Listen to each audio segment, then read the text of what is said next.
Alhamdulillah, berbahagialah bagi orang-orang yang merindukan kemuliaan dan kebaikan. Baik, para pemirsa yang budiman, bahasan riya. Jadi ada yang mubah, hanya jadi siksaan buat dirinya. Seperti apa? Ya, kalau kita memamerkan amal, bukan amal kebaikan, maaf ya, memamerkan sesuatu. Misalkan kita sudah ke luar negeri, kita ingin setiap orang tahu bahwa kita dari luar negeri, mulai dari kaos segala pokoknya. Kalau bisa capnya juga kelihatan. Capek itu. Apalagi yang capnya di belakang kan kepaksa dipindah ke depan. Tidak jarang kita tersiksa. Tidak jarang kita tersiksa oleh, misalkan kita sekolah di perguruan tinggi tertentu dan kita ingin agar setiap orang tahu bahwa suami kita misalkan lulusan ITB. Tiap kali ada gajah lewat, ini gajah seperti lambang ITB, suami saya dari ITB misalkan. Ya, ini juga sejenis pamer ya. Nah, namun sebelumnya marilah kita simak dulu bagaimana beberapa ayat ataupun hadis dari Rasulullah SAW tentang riya. Silakan. Fadhol. A'udzu billahi minasyaitonir rajim. Bismillahirrahmanirrahim. Ya ayyuhalladzina amanu la tubtilu sadaqatikum bil manni wal adha kalladzi yunfiqu malahu ria'an nas wa la yu'minu billahi wal yawmil akhir famathaluhu kamathali safwanin 'alayhi turab fa asabahu wabilun fatarakahu salda la yaqdiruna 'ala syai'in mimma kasabu wallahu la yahdil qaumal kafirin. Hai orang-orang yang beriman, janganlah kamu batalkan sedekahmu dengan menyebut-nyebutnya dan menyakiti perasaan si penerima, seperti orang yang membelanjakan hartanya karena riya kepada manusia dan tidak beriman kepada Allah dan hari kemudian. Perumpamaan mereka seperti batu yang licin yang di atasnya tanah, lalu hujan lebat menimpanya, maka ia menjadi bersih. Mereka tidak memperoleh apapun dari apa yang mereka usahakan, dan Allah tidak memberi petunjuk kepada kaum yang kafir. Qala Rasulullah sallallahu alaihi wasallam, Innallaha la yanzuru ila ajsamikum wala ila suwarikum walakin yanzuru ila qulubikum. Sesungguhnya Allah tidak melihat bentuk badan dan rupamu, tetapi Allah melihat niat dan keikhlasan dalam hatimu. Wa qala Rasulullah sallallahu alaihi wasallam, Inna akhwafa ma akhafu alaikum asyirkul asghar. Qalu ma syirkul asghar ya Rasulullah? Qala ar-riya. Sesungguhnya yang paling aku takuti atas kamu sekalian adalah syirik kecil. Sahabat bertanya, apakah syirik kecil itu ya Rasulullah? Rasulullah bersabda, syirik yang paling kecil itu adalah riya. Demikian sudah kita simak bersama betapa orang yang riya itu selain dianggap sudah menyekutukan Allah, dan juga yang paling getir dari riya itu juga akan menghanguskan apa yang kita lakukan. Yang bagaimana yang riya yang menghanguskan, yaitu riya yang harusnya amalan kita ditujukan kepada Allah, sekarang beralih menjadi tujuannya ingin dipuji, dinilai oleh manusia.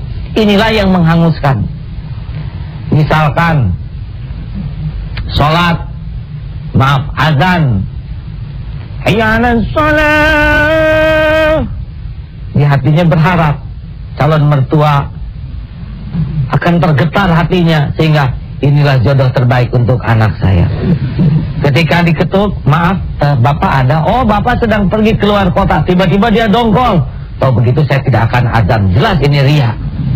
Bahkan dia tidak jadi sholat di masjid itu walaupun dia muadzinnya. Ada haji, tapi niatnya hanya ingin dipuji. Pulang dari Mekah, Bu, nggak mau nengok, Bu, wajah gitu. Kadang nggak disebut hajanya, nggak mau nengok. Tentu saja tidak 100% tidak diterima ya. Mungkin ini hanya salah satu segmen yang tercuri dari hatinya. Kalau tidak disebut haji itu rasanya seperti ada yang kurang di telinga. Hati-hati. Atau jadi imam, Allahu Akbar, Bismillahirrahmanirrahim. Aduh, pasti imam, pasti makmum sedih nih. Alhamdulillahirrabbilalamin. Padahal kalau lagi sendirian nggak gitu-gitu amat, gesit tangkas. Bahkan ketika ruku juga Allahu Akbar. Nih sudah cukup belum nih? Kelihatannya udah cukup lama nih ya. Sudah cukup nih. Sami Allah. Ini udah berantakan saja, tidak ada harganya. Hati-hati, hati-hati. Sedekah atau ceramah seperti ini, kalau niatnya hanya ingin sesuatu selain dari Allah, hanya kutap-ketap saja kalau dalam bahasa Sunda ini, bunyi, tidak ada harganya. Maka bagi yang ikut musabaqah tilawatil Quran, sing ikhlas. Kalau tidak ada keikhlasan, piala dapat dari manusia, tapi gersang saja di sisi Allah. Duh, jadi kita selain harus bisa beramal, juga harus mati-matian menjaga niat. Bagaimana cirinya orang yang tidak ikhlas atau yang riya? Gampang, kata Imam Ali, semoga Allah memuliakan beliau. Ada orang, gak ada orang, kalau beda itu ciri-ciri kurang ikhlas. Jadi kalau mungut sampah ada orang, tapi kalau nggak ada, tenang. Nah itu ciri-ciri. Bismillahirrahmanirrahim. Rabbil Ar-Rahmanir-Rahim. Tiba-tiba datang seseorang, samban yang itulah ya, Maliki Yaumiddin, Iyyaka na'budu wa iyyaka nasta'in. Terus pergi, Ihdinas siratal mustaqim. Bisa jadi yang sederhana itu malah yang bernilai di sisi Allah. Yang tengah itu karena si dia. Makanya kalau kita beramal ada orang baik, tidak ada orang lebih baik. Kalau ada orang, misalkan kita nafkah 1000, dilihatin, tidak ada orang 10.000. Nah, tapi kalau ada orang 10.000, tidak ada orang 100, begitu lagi. Ini patut dicurigai ini. Apa kuncinya ikhlas? Kuncinya ikhlas, ternyata ikhlas itu berbanding lurus dengan tingkat keyakinan kepada Allah. Makin dia yakin Allah yang maha membalas, Allah yang maha menyaksikan, Allah yang menguasai segala yang kita inginkan. Manusia mah cuman nah begitu. Manusia cuman jalan, sampainya nikmat, sampainya rezeki, sampainya ujian dari Allah. Mati-matian manusia memuji, kalau Allah menghinakan kita tetap hina. Mati-matian orang mau memberi, kalau Allah menolak tidak akan sampai sesuatu pun pada kita. Mau ngapain cari muka kepada orang lain? Lebih baik berpuas-puaslah dengan tatapan Allah. Tidak ada yang meleset pandangan dari Allah, tidak ada yang tertukar balasan dari Allah. Orang yang ikhlas, justru itulah nikmat dalam beramal, tidak pernah letih batinnya. Dan itulah yang selalu dilakukan Rasulullah SAW. Tidak pusing dengan penilaian makhluk. Rasulullah selalu menjaga niatnya. Tampak, tidak tampak, semuanya adalah karena Allah semata. Kalau kita lihat Rasulullah SAW, itu tidak semua amalnya tersembunyi. Bahkan sebagian amalnya itu diperlihatkan. Kalau tidak, kita bagaimana niru beliau? Ya, jadi sebetulnya bukan masalah tampak ataupun tidak tampak, ya, tapi masalah apa yang menjadi niat di hatinya. Sebaiknya malah kalau ada orang yang belum tahu, kita perlihatkan supaya mereka jadi contoh. Jadi kalau ada yang, wah, fulan menyumbang 250.000, lalu kita mengatakan, baru juga ada 50.000 ria. Tahu dari mana ria ya? Siapa tahu dia sangat ikhlas. Masa baru segitu aja dikasih tahu? Iya, yang dikasih taunya, yang nggak dikasih taunya 250 juta tahu. Kita udah nyumbang 1.000, menghina lagi. Udah ini jelek ya, udah. Bulan 220.000, alhamdulillah mudah-mudahan diterima oleh Allah. Gitu, jangan pakai iri ya. Jadi tidak apa-apa diperlihatkan juga. Sekarang kalau semuanya sembunyi nggak ada yang ngikutin malah ya. Bahkan kebaikan yang diikuti kan pahalanya sama itu ya. Baik begitu. Apakah kalau kita menyembunyikan amal kita itu termasuk ikhlas? Belum tentu. Bisa juga sendirian tapi ujub. Misalkan seperti yang pernah diceritakan dulu, kita lagi dharma wisata, tahajud, bangun sendirian, takut ada yang bangun, karena takut tahajudnya duaan, nanti yang solehnya jadi duaan, nggak mau, ingin soleh tunggal, diam-diam, itu juga jelek.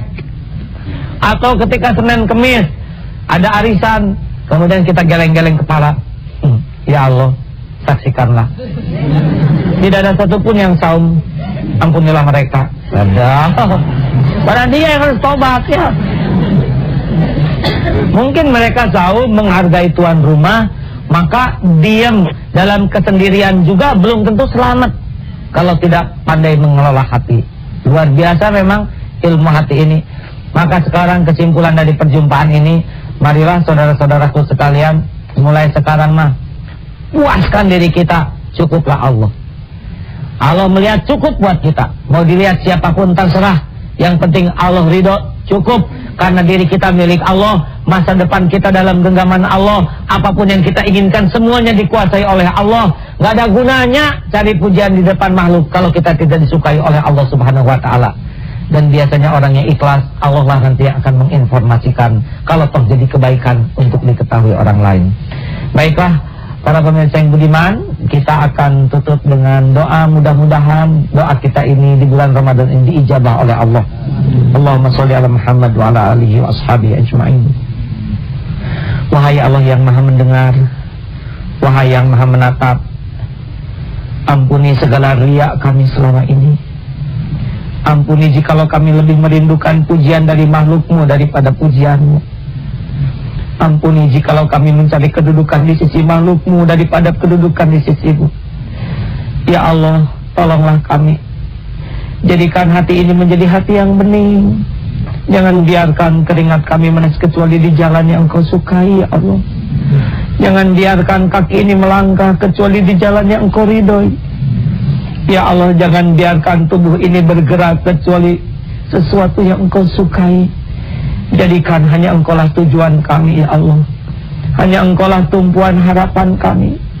Jadikan hanya pintu-Mulah yang kami ketuk. Jadikan hanya ridho-Mulah yang kami tuju. Ya Allah, berkahilah sisa umur kami ini.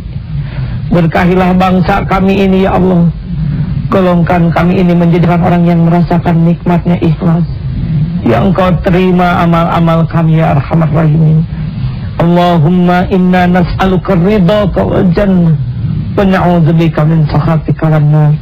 Rabbana atina fid dunya hasanah wa fil akhirati hasanah wa qina adzabannar. Alhamdulillahirabbil alamin. Saudara-saudara para pemirsa yang budiman, kekuatan pribadi seseorang, keindahan pribadi seseorang tergantung keikhlasan. Marilah kita nikmati hidup, tidak pernah terbelenggu oleh pujian, penghargaan dan penghormatan orang lain. Assalamualaikum warahmatullahi wabarakatuh.